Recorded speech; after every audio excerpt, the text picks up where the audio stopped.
Mateus capítulo 6, a partir do versículo 25, Jesus diz o seguinte a uma multidão, e ali estão também os seus discípulos.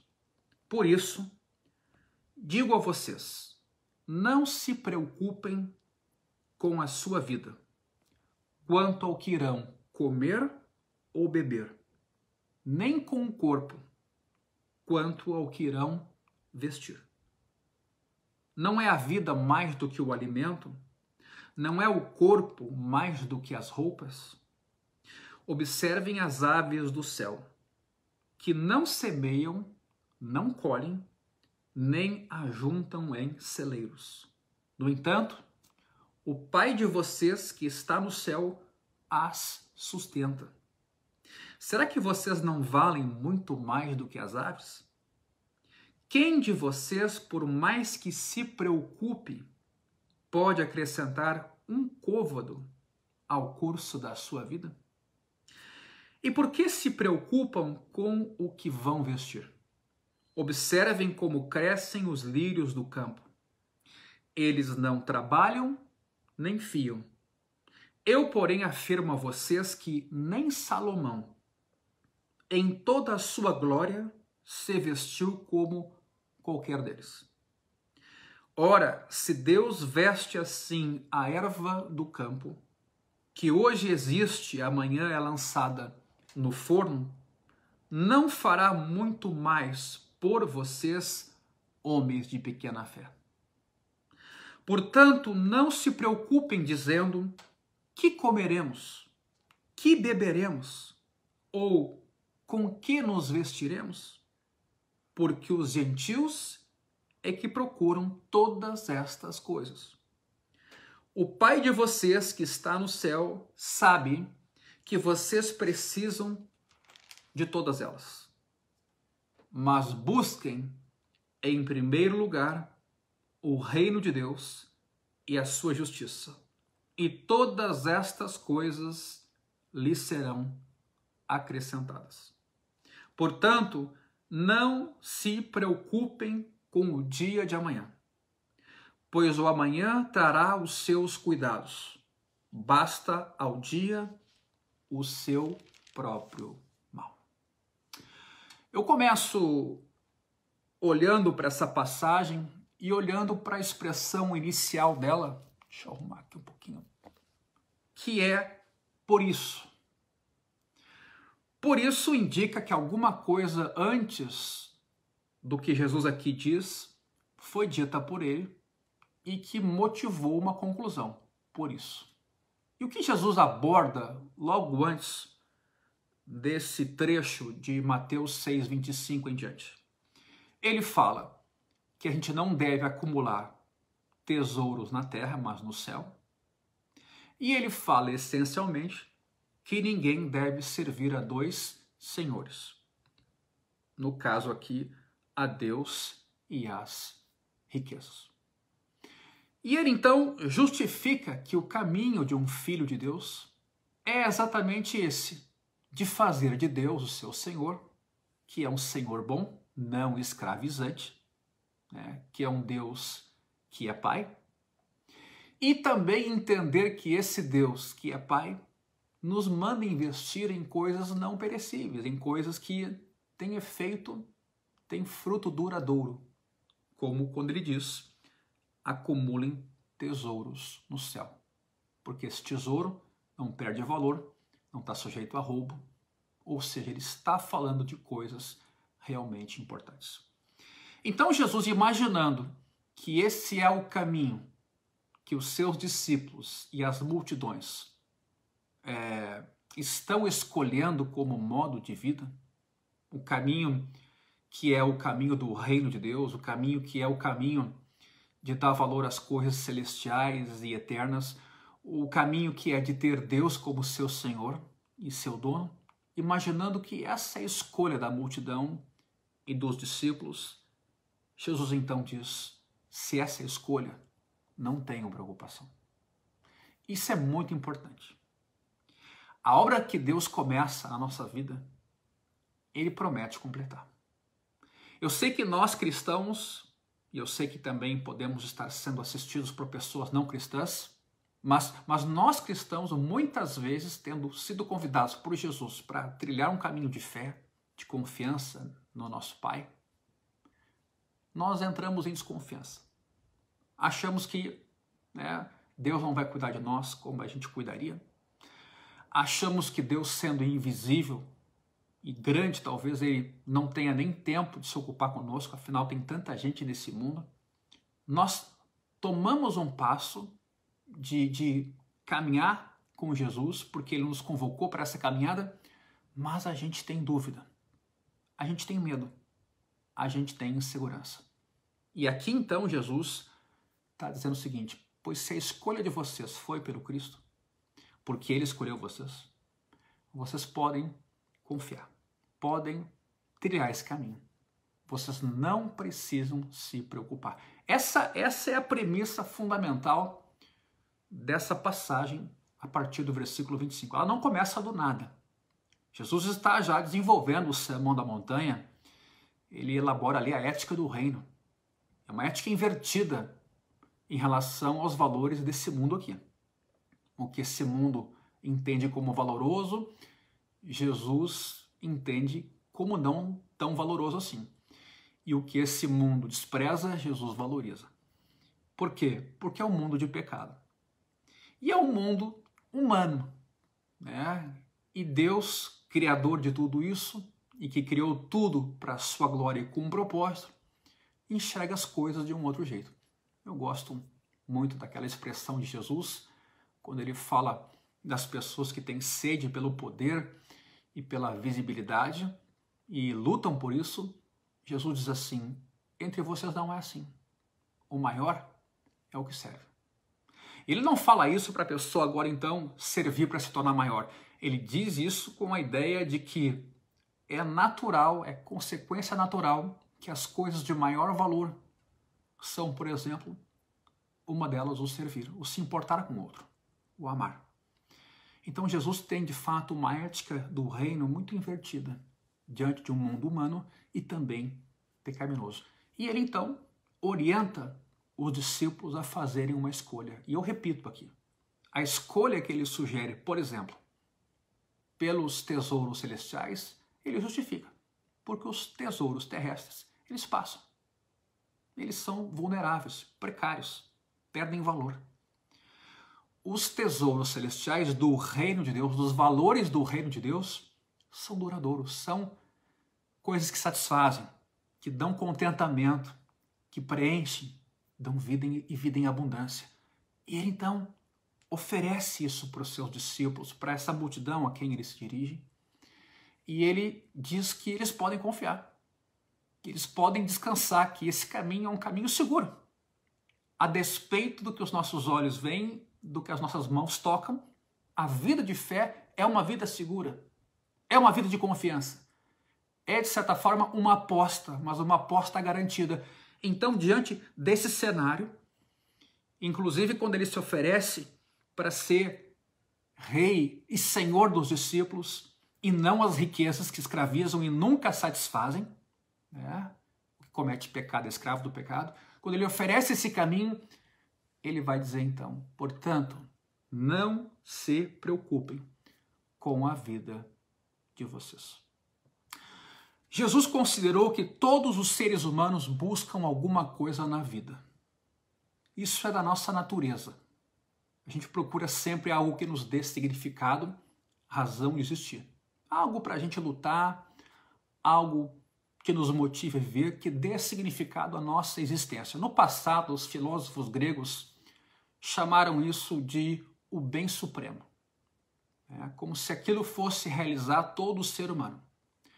Talvez essa ideia possa ser hoje traduzida na palavra ambição, né? Ou seja, mas não a ambição negativa com conotação egoísta, mas aquele desejo de viver em torno de alguma coisa e de se motivar por essa coisa, um desejo de alcançar o sucesso, por exemplo, de ter uma vida plena, de ser feliz.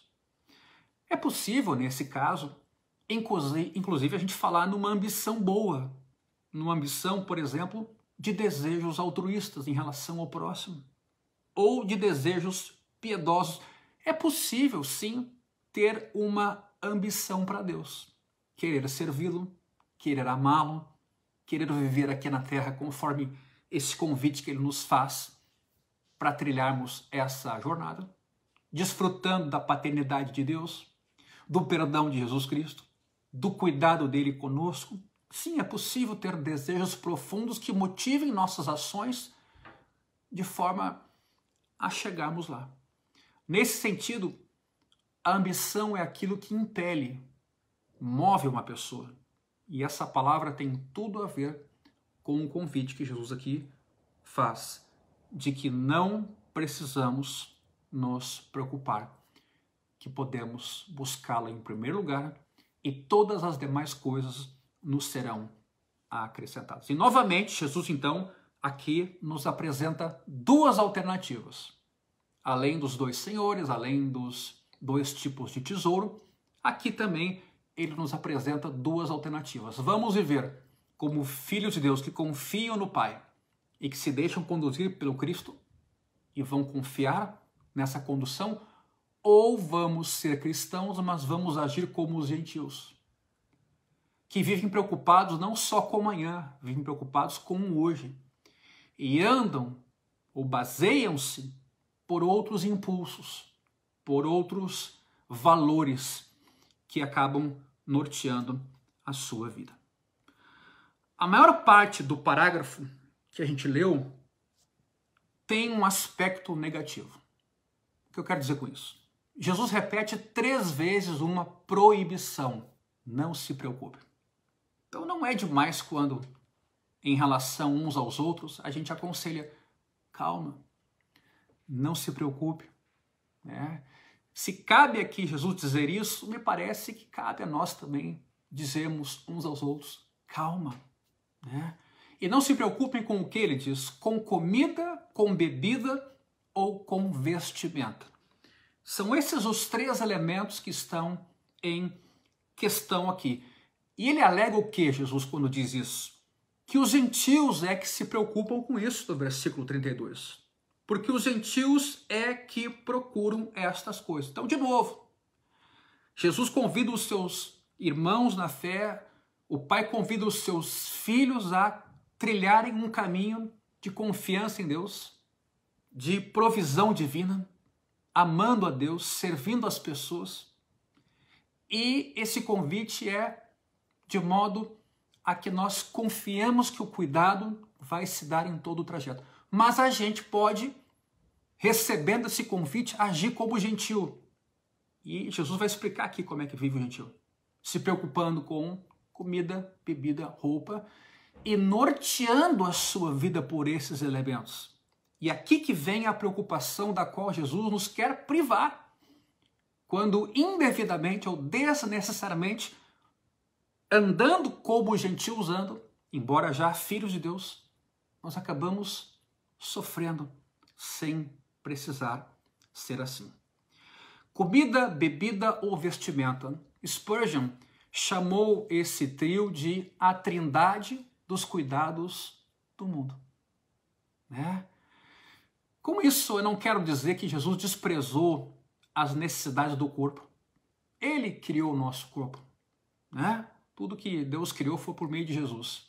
Ele nos ensinou a oração do Pai Nosso: o pão nosso de cada dia, dá-nos hoje.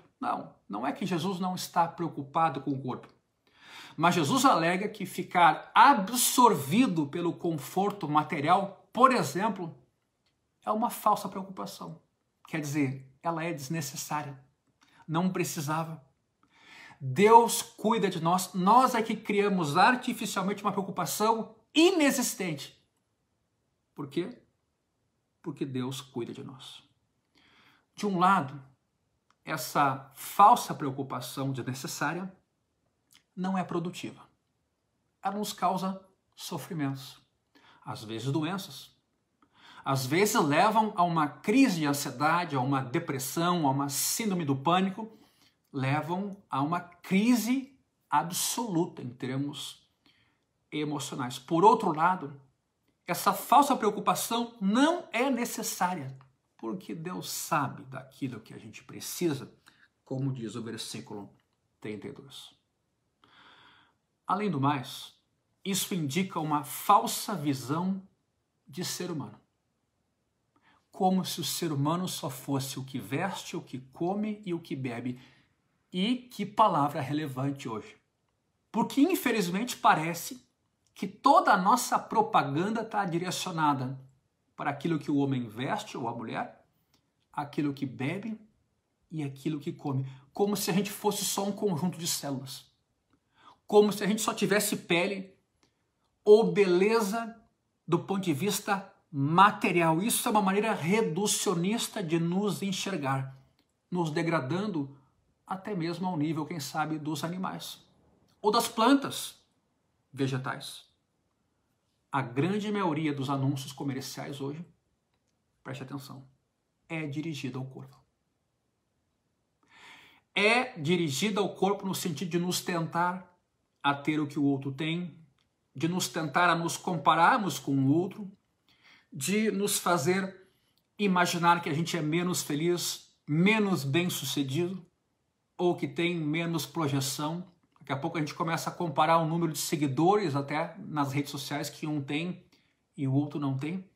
Então nós vamos entrando numa crise, numa espécie de sensação de pequenez, de abandono, de impotência, e coisas que a gente não imaginava necessárias e nunca pensou sobre elas, agora foram criadas como para nós uma necessidade. A partir disso, passamos a criar necessidade. Por que não dizer também esse comércio, essa exposição comercial toda? Será que a vida humana não tem um significado mais profundo do que aquilo que a gente come, bebe ou do que aquilo que a gente veste?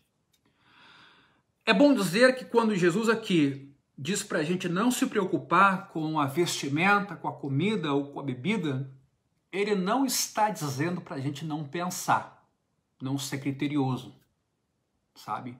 Ele não está dizendo para a gente cruzar os braços. Aliás, ele orienta, inclusive, neste texto, que a gente olhe para as aves e para as flores, para raciocinar, para contemplar, para meditar como Deus cuida de tudo. Tanto dos seres vivos, no caso as aves aqui, como dos vegetais. Então, ao contrário do que se possa imaginar, não é aqui uma alienação que Jesus propõe. Não, é para a gente olhar para coisas importantes que nem sempre a gente olha. Diante do imediatismo, diante da pressão comercial, diante de coisas mais fúteis, menos duradouras, Jesus nos pede para parar e contemplar na criação, nas aves, nas flores. Ele também não está aqui sugerindo falta de providência ou de previdência. Aquela história, o dia de amanhã Deus vai cuidar, o mês seguinte também, então o trabalho vai vir, o salário também vai aparecer na minha conta de uma hora para outra. Não faria sentido. Provérbios, quando cita as formigas, coloca elas como um exemplo de previdência, de seres que pensam no amanhã, pensam no futuro e trabalham para isso, para que no inverno tenham provisão. O que ele critica, o que ele questiona é a preocupação ansiosa. A mesma palavra grega que Jesus usou para com Marta, quando ela estava distraída. Eu coloco entre aspas aqui, tentando chegar nessa preocupação ansiosa. Marta estava distraída. Jesus havia estado em sua casa e ela estava distraída, ocupada em muitos serviços. Maria, sua irmã, estava a ouvir as boas palavras do Mestre. Essa mesma palavra é usada também com relação à boa semente que caiu entre os espinhos e que foi abafada pelos, aspas, cuidados da vida. Então, cuidados, distraída, preocupação ansiosa, mostram que na nossa vida cotidiana a gente pode se perder, pode se atrapalhar, pode desconsiderar aquilo que é importante, aquilo que é duradouro, o próprio Deus invisível e a sua palavra diante de um mundo de imagens. De repente a gente começa a imaginar que o que importa é o que eu vejo, o que eu toco, aquilo que eu seguro, e eu vou entrando nesse ritmo de sobrecarga emocional no meu coração, deixando de lado aquilo que é importante. Paulo, em Filipenses, escreveu que nós não devíamos andar ansiosos de coisa alguma.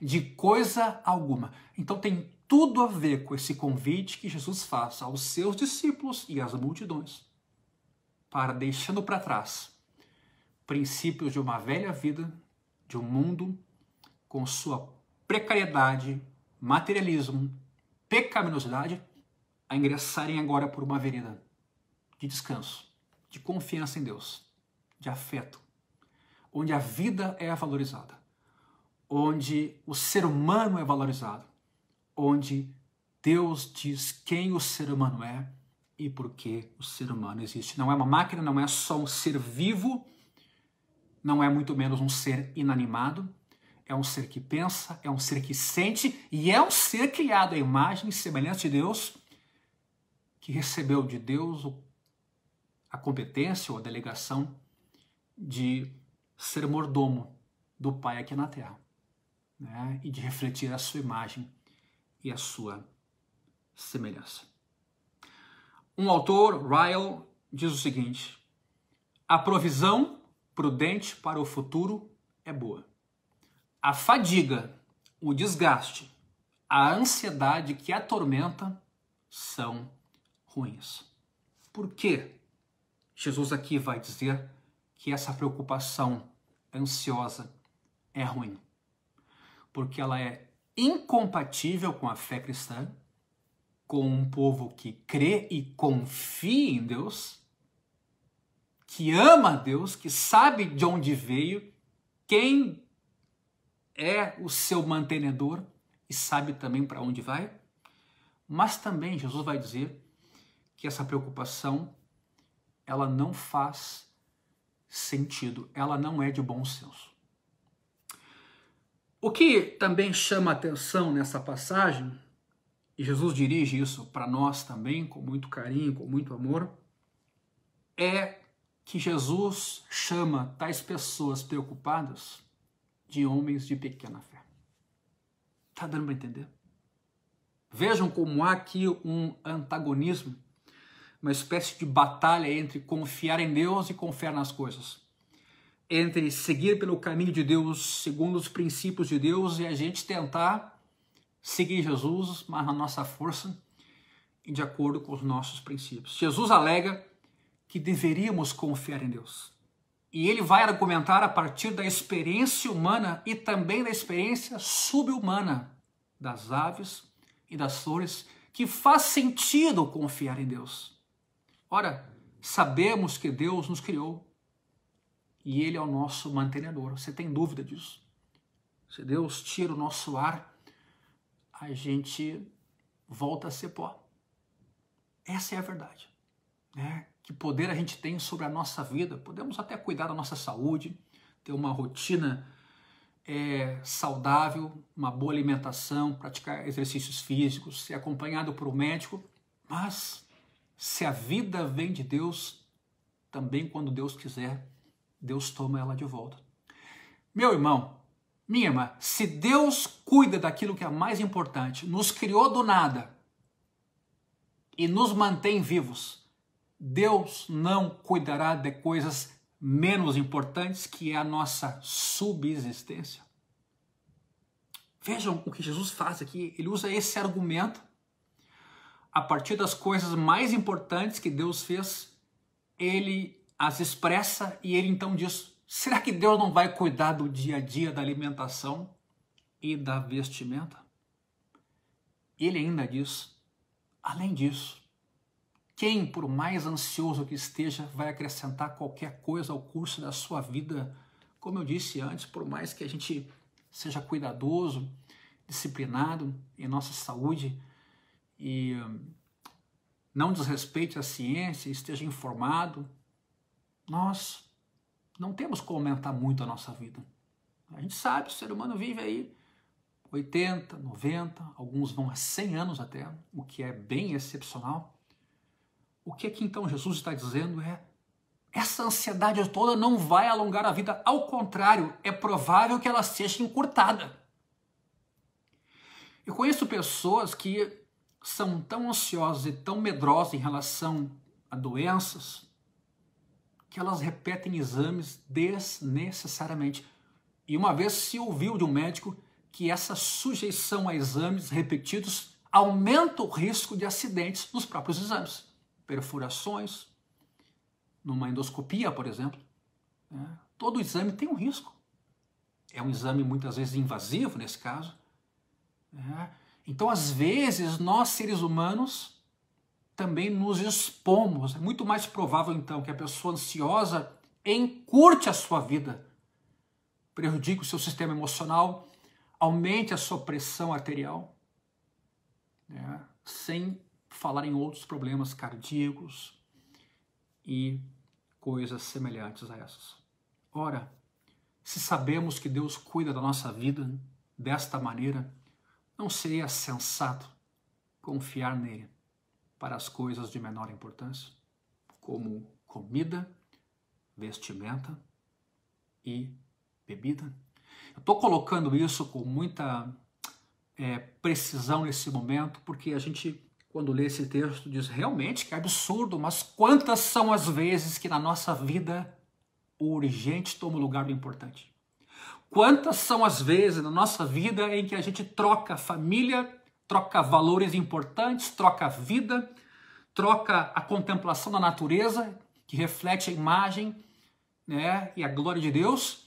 Quantas são as vezes em que a gente se diminui, se reduz de uma forma quase subhumana, como animais irracionais, deixando de entender e contemplar e usufruir as grandezas e a bondade de Deus.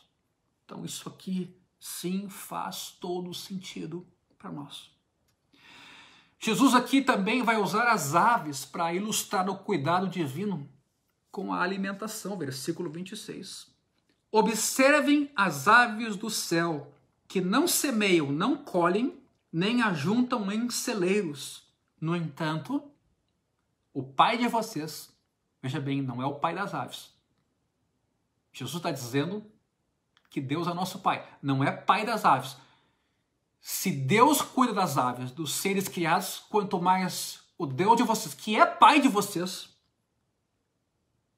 vai cuidar de vocês. Ele nos manda aqui olhar, considerar, contemplar, ou seja, pensar a respeito do cuidado providencial de Deus. A gente tem que parar para isso. A gente tem que dar uma segurada no ritmo da nossa vida. A gente não pode correr como está correndo. O ser humano não é uma máquina. E mesmo uma máquina tem limite. Quando sujeita a trabalho contínuo, ela vai também ter um tempo de vida menor. Não. Deus nos deu uma vida. Deus nos deu um objetivo de vida. Deus nos deu uma família. Deus nos deu coisas importantes e a gente nem sempre se dá conta disso. E a vida começa a nos querer ditar o ritmo. Eu digo, a vida deste mundo aqui. E a gente embarca nessa carona. E depois que descer não consegue, porque a inércia impede que a gente desça do carro quando ele está em movimento. Mas às vezes é preciso uma atitude bruta, radical, de voltar a olhar para aquilo que é importante, de confiar no Criador, de deixar-se cuidar por aquele que cuida como ninguém, para a gente não sofrer, especialmente quando tem sofrido. Essa expressão aqui, observar as aves do céu, numa tradução, talvez literal, poderia ser colocada assim: fixar os olhos nas aves para enxergar bem, como diz um bom exegeta, F.F. Bruce. Colocar os olhos de forma fixa, não é só olhar os passarinhos, os vegetais, os lírios, é olhar para aquilo ali e pensar, cara, o que é isso? Como tanta beleza, como isso está vivo, como isso se sustém, como é que isso chegou a ser o que é? Fixar os olhos, refletir. Somos ensinados por Jesus aqui de que pássaros não semeiam, de que pássaros não colhem, mas o nosso Pai, não o Pai deles, o nosso Pai sustenta esses seres criados. Jesus também diz que os lírios não trabalham, mas o Pai, o nosso Pai, os veste de maneira suntuosa, mais gloriosa do que Salomão vestiu-se. Sendo assim, não podemos confiar em Deus para a comida e o vestir, já que temos, inclusive, pelas próprias palavras de Jesus, mais valor do que os seres vegetais e animais. É o que ele mesmo diz, versículo 26. Será que vocês não valem muito mais do que as aves? Inclusive, falando de vegetais, vegetal que hoje existe e amanhã é lançado ao fogo, como palha. Hoje está vivo, amanhã não mais. Sabe o que Lutero disse a respeito desse texto aqui, quando escreveu sobre o sermão? Jesus está fazendo das aves nossos professores e mestres. É uma grande e permanente vergonha para nós o fato de que no Evangelho um frágil pardal se torna teólogo e pregador mais sábio dentre os homens. Portanto, sempre que você ouvir a voz de um rouxinol, está ouvindo um excelente pregador. É como se ele estivesse dizendo: eu prefiro estar na cozinha do Senhor. Ele fez o céu e a terra, e ele mesmo é o cozinheiro e o anfitrião. Todos os dias ele alimenta e nutre inúmeros passarinhos em sua mão. Um outro autor que gostava muito de passarinhos era John Stott, que era um observador desses animais, e ele, na contemplação da criação, e no caso ali dos animais, via esse cuidado providencial de Deus. Spurgeon chega a dizer sobre esse texto: maravilhosos lírios, como vocês reprovam nosso tolo nervosismo. Isso não quer dizer que os crentes estão isentos de ganhar a própria vida, de trabalharem. Paulo escreveu aos Tessalonicenses que quem não quer trabalhar, que não coma. E aqui uma outra citação que eu faço, do próprio Lutero, e aqui um pouco mais dura a citação. Deus não tem nada a ver com os preguiçosos, com os glutões displicentes. Eles agem como se apenas devessem ficar sentados à espera de que Deus lhes atire na boca um ganso assado. Uma linguagem bem própria de Lutero e própria do seu tempo também. Ora, as aves, é bom dizer, embora Deus as cuide, se alimentam sozinhas. De modo que Deus providencia, aí sim, na natureza, recurso para elas. O uso de meios não diminui a nossa fé em Deus. Conta-se uma história de Hudson Taylor, que numa das suas viagens para a China, o barco sofreu um naufrágio e ele não quis usar o colete salva-vida, alegando que se Deus tivesse que cuidar dele, que o fizesse diretamente. Então ele abriu mão, quase morreu. Depois ele se arrepende e ele escreve assim: A nossa fé não impede, a nossa fé em Deus não impede que usemos quaisquer recursos ou meios que Ele tenha fornecido para a realização dos seus propósitos. Deus não coloca todos na situação de Elias, que foram sábios, né? Mas nos provê as necessidades através de meios naturais. Também pelas vocações, por aquele que planta, por aquele que colhe, por aquele que vende. Isso também é cuidado de Deus. Tanto que a oração do Pai Nosso, pão nosso de cada dia dá-nos hoje, geralmente Deus responde como? Com o nosso trabalho, com o nosso salário e com a nossa capacidade de comprar quem produziu aquele alimento. Por que não vemos Deus nesse cuidado rotineiro e cotidiano? Por que a gente só pode imaginar Deus agindo extraordinariamente e não nos meios ordinários da vida? Eu quero chamar a tua atenção para isso aqui. Porque para muitos milagres são coisas extraordinárias que excedem o comum. É como se nós estivéssemos tirando Deus desse mundo criado. É como se ele só viesse e fosse embora realizando milagres extraordinários. É como se ele não mantivesse a vida. Isso também é milagre. O nascimento de um bebê é um milagre. O cuidado de Deus pelos meios ordinários é um milagre. Há milagres também extraordinários de ação direta de Deus. Mas Deus faz milagres também ordinários, de forma mediada, fazendo a vida caminhar, a vida se movimentar. A medicina é um exemplo disso. Quem trabalha, quem produz alimento, as vocações.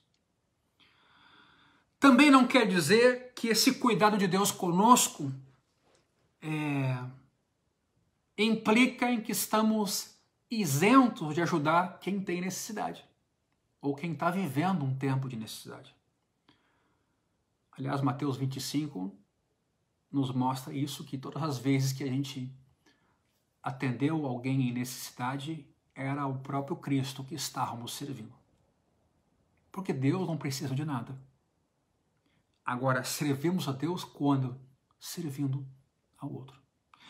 A principal causa da fome no mundo, tenho certeza, não é a falta de provisão divina. Talvez é uma injusta distribuição do alimento. Pelo pecado humano, pelo egoísmo, pela frieza, pela avareza, pela ganância. Deus forneceu amplos recursos naturais a todos, mas o pecado acarretou para a vida humana muita injustiça.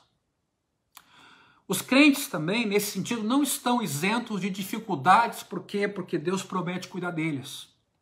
Eles estão orientados a não se preocuparem. Não somos imunes ao sofrimento. Vejam que quando Jesus falou sobre os pardais, e que nenhum deles padece sem que Deus consinta, Jesus então assumiu que sim, pardais podem ser abatidos. Sim, a vida humana pode ser abatida. O próprio Jesus aqui diz no versículo 34, basta ao dia o seu próprio mal. Não dá para ignorar que o mal, ou o dia mal, ou as dificuldades, elas nos estão aguardando. Por outro lado, Paulo diz que todas as coisas cooperam para o bem daqueles que Deus chamou segundo o seu propósito.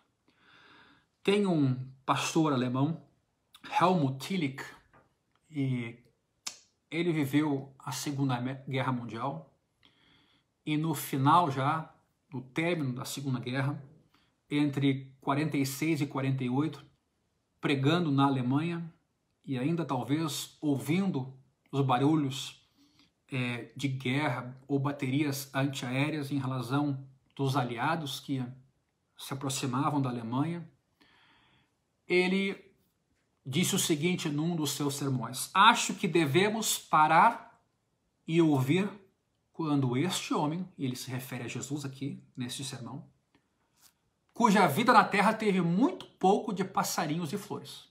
Interessante, né? Nós estamos falando aqui de um texto como se Jesus, desde que chegou à terra, tivesse tido refresco. Eu lembro de Mateus 4, quando ele vai para o deserto para ser tentado pelo diabo.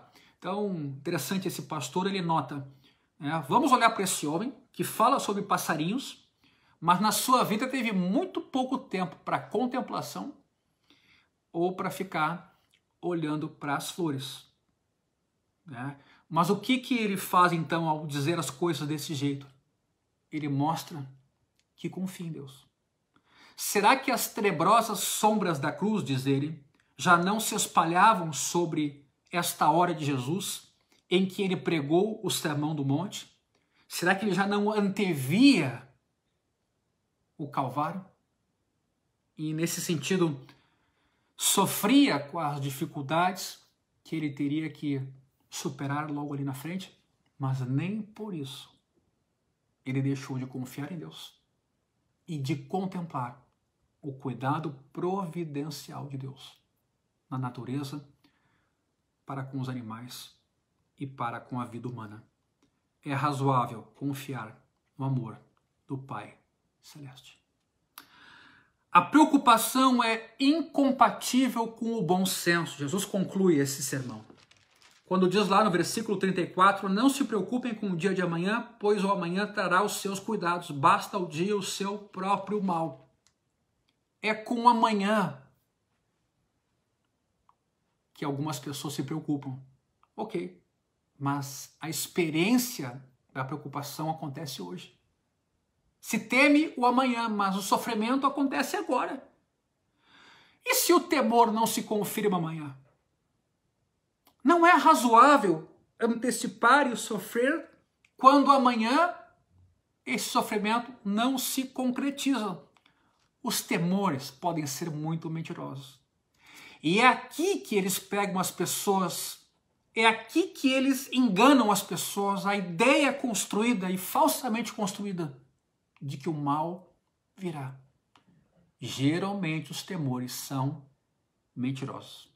Assim, a preocupação é uma perda de tempo, é uma perda dos nossos pensamentos, é um desperdício de energia nervosa.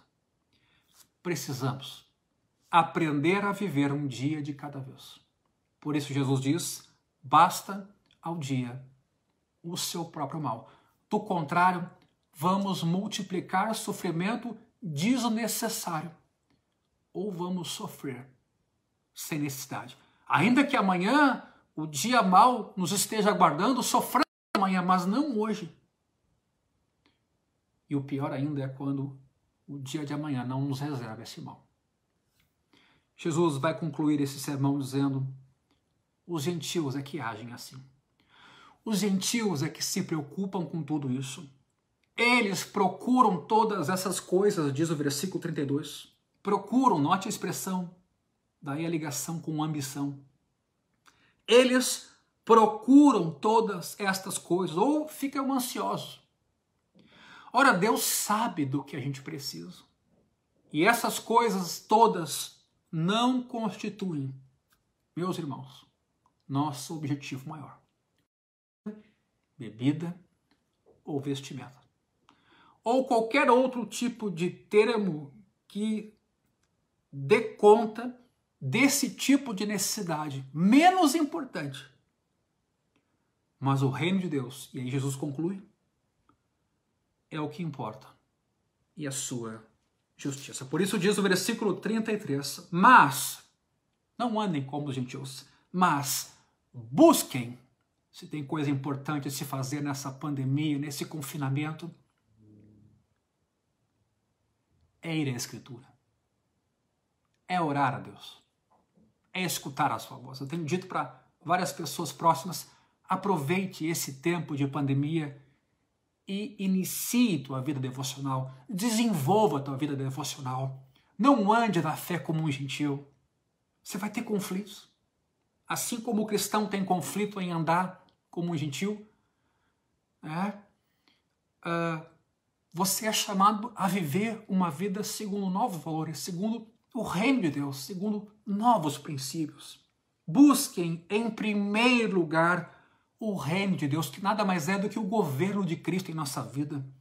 quando a gente nasce de novo, é que a vontade de Cristo se realize em nós para a gente usufruir dessa boa vontade. É a paz de Cristo em nosso coração, perdoando os nossos pecados. É o Cristo vivo em nós, vivendo pela fé em nós. É Deus em nós. Que é coisa mais legal do que isso?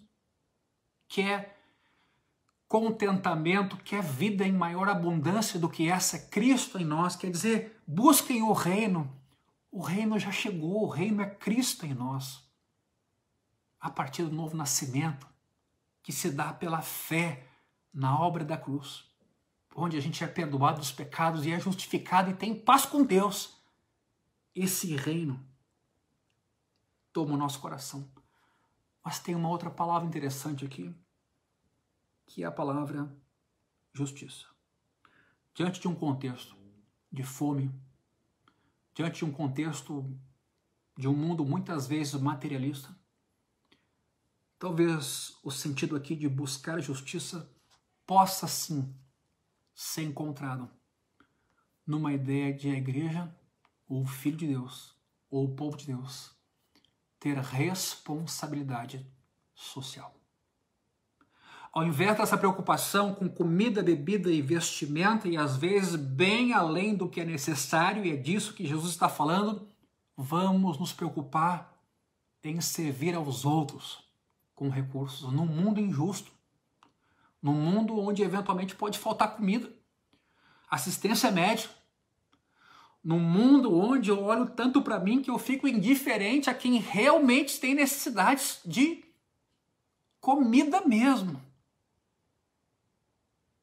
De modo que a pessoa depende de alimento para viver ou para ter um mínimo de saúde. Busquem em primeiro lugar o reino de Deus e a sua justiça. Deus sabe do que precisamos. Essas coisas não constituem nosso objetivo maior. Mas o reino de Deus e a sua justiça é Cristo governando o seu povo. Governando no seu coração, no coração de cada um de nós, e nos governando também na medida em que nós expandimos o reino de Deus, amando os outros, valorizando os outros pelo que são, imagem, semelhança do Criador, pela dignidade humana, pelas dores, pelos medos, pelo abandono, pela escassez material, por tantas coisas hoje que dizem que a gente não é uma máquina, que somos seres que Deus criou, que refletem a sua imagem. E Deus, então, nos pede para a gente parar um pouquinho. Largar essa preocupação desnecessária, materialista, artificial, falsas preocupações. E seguir por esse caminho do reino e da justiça. Buscar o reino e a sua justiça fará com que Deus cuide de todas as demais coisas para nós. É o que o texto diz. Busquem em primeiro lugar o reino de Deus e a sua justiça, e todas estas coisas lhes serão acrescentadas. Meu irmão, minha irmã, meu amigo, o reino de Deus é isso. Eu sei que não é sempre que você ouve esse tipo de mensagem, talvez você até está mais acostumado a assistir que Deus pode te dar isso, que Deus pode te dar aquilo outro, que Deus pode te dar um carro importado, que Deus pode te promover no teu trabalho, e tudo isso é verdadeiro. Mas o reino de Deus fala de coisas bem mais importantes do que essa. O reino de Deus é alegria, é paz, é uma vida cheia do Espírito Santo. Um dia a gente vai embora desse mundo e não vai levar absolutamente nada material. Mas nós podemos, enquanto nesse mundo, viver como Deus quis e pensou que a gente vivesse. Com contentamento, com satisfação, com uma vida plena. Dando valor àquilo que é importante. Deixando de lado aquilo que não é importante. E aceitando esse convite do próprio Cristo para não nos preocuparmos. E por 3 vezes ele diz isso nessa passagem. Então você, que talvez hoje está usando medicação para lidar com uma crise de ansiedade, você que está vivendo síndrome do pânico, você que até evoluiu para uma depressão e você que não tinha nada disso e que talvez até reconhece que chegou onde chegou, vivendo a vida de um jeito que Deus não pensou, não concebeu que você vivesse, que você se volte para Deus. Primeiro, que você aceite o perdão dele. Todos nós temos ansiedade. Todos nós somos de carne e osso. Todos nós vivemos em meio a esses dilemas. Todos nós somos tentados a cair nessas cobiças. Todos nós olhamos hoje as redes sociais e nos definimos a partir da comparação. Não vemos dignidade própria, com imagem e semelhança do Criador. A gente sempre olha o que não tem, comparando-se com os outros. Isso gera o quê? Baixa autoestima, sentimento de que nós não estamos sendo cuidados, estamos sozinhos, e a gente começa a ter o coração acelerado, começa a se abater emocionalmente, o corpo começa a sentir. Mas eu quero dizer assim para você, com muito amor, na noite de hoje, o Evangelho é o poder de Deus para transformar a tua vida, teu coração, te dar paz, perdoar teus pecados e mudar a tua história. Eu queria te abençoar nesse momento, orar contigo. Jesus, essa é a tua palavra. E a tua palavra não volta vazia. Que a tua palavra vá agora e penetre esse coração. E que lá ela frutifique, lá ela cause libertação, lá ela cause transformação, lá ela cause perdão, renovo, lá ela gere fé, confiança, lá ela transforme. Eu te invoco o teu poder, poder que está na tua palavra, invisível.